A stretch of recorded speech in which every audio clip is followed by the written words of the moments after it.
things going on at the same time.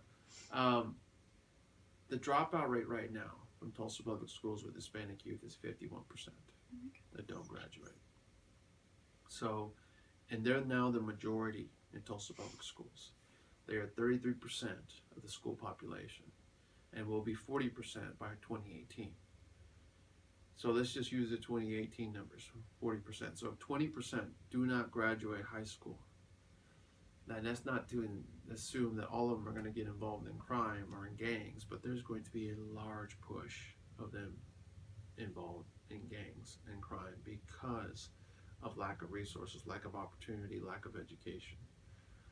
So one of the things that we're seeing in our research is that if we don't figure out a way to keep these kids in school, figure out some way to keep them engaged with academics, because it really comes back on the kid to stay in school, not the parents. Mm-hmm. The parents look at education as a secondary option because the Hispanic culture has never been big on education. Because in Mexico, and I use Mexico as the example because that's where my parents are from, if you make it to middle school, you're considered to be educated. It's just there's never been a big push. Work ethic, that's how you make it. So one of the things that I do a lot is mentoring not only the kids but the parents into what a college education will give your children, the opportunities, and they're afforded to them because they went on to go get that 4-year degree. And it's one of the reasons why we don't have enough Spanish-speaking bilingual bicultural officers here is because we require a degree. Right. But it is going to be a problem for this city in the next 10 years if you have that many kids not graduating.